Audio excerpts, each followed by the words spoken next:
မြတ်စွာဘုရားရဲ့အဆုံးအမတရားတော်မှာစိတ်ဟာအဓိကပရဏဖြစ်တယ်ကိုယ်စိတ်လေးကိုအမြဲတမ်းစောင့်ကြည့်ပြီးတော့ပြုပြင်ရမှာဖြစ်တယ်ထိန်းသိမ်းရမှာဖြစ်တယ်စိတ်ရဲ့အစိုးအမိုက်ဖြစ်တဲ့လောဘတွေကိုယ်တဏ္ဍမှာမဖြစ်အောင်နည်းအောင်ဒေါသတွေမဖြစ်အောင်နည်းအောင်ဒေါသဖြစ်ခိုက်မှသိသွားရင်ငရဲကြမှသိကြတယ်လောဘဖြစ်ခိုက်သိရင်ပြိတ္တာဘဝရောက်တော့မှသိကြတယ်တိရစ္ဆာန်မောဟဖြစ်ခိုက်သိသွားလို့ရှိရင်တိရစ္ဆာန်ဘဝရောက်မှသိကြတယ်အိတ်သားတွေမစ္စရိယတွေကြောင့်သိသွားလို့ရှိရင်လည်းဒေါသပါသည့်အတွက်ကြောင့်ငရဲကြဖို့ရများတယ်အဲ့ဒါလို့ကိုယ်စိတ်အခြေအနေလေးတွေဟာဘဝကိုအဆုံးဖြတ်ပေးနေတယ်လို့ဖြစ်သည့်အတွက်ကြောင့်တို့တွေဟာစိတ်ကိုစောင့်ကြည့်တဲ့လေ့ကျင့်ခန်းတစ်ခုကိုလုပ်ရမှာဖြစ်တယ်ကိုယ်စိတ်လေးကိုစောင့်ကြည့်ကြမယ်ဒီနေ့ကနေစပြီးတော့မနေ့မိုးလင်းတဲ့အချိန်ကစပြီးညထိအောင်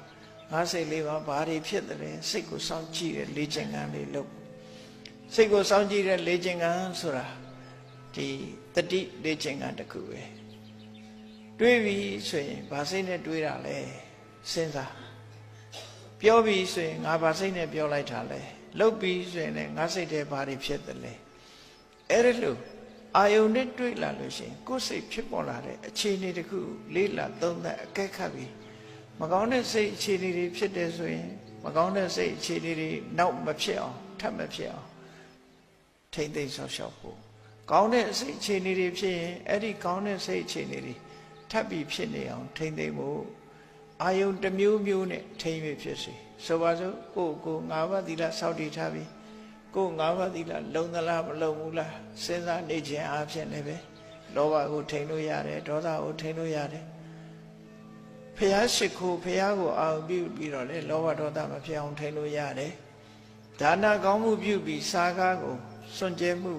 ကိုလှူခဲ့တဲ့တန်ခဲ့တာတွေကိုအာရုံပြုပြီးတော့လေထိန်းလို့သိမ်းလို့ရတယ်တခုခုကောင်းတဲ့အာယုံလေးနဲ့နေပြောအောင်နေတတ်အောင်ကိုယ့်ကိုလေ့ကျင့်ရမှာဖြစ်တယ်အဲ့ဒါလို့လေ့ကျင့်မှသာလေဘဝ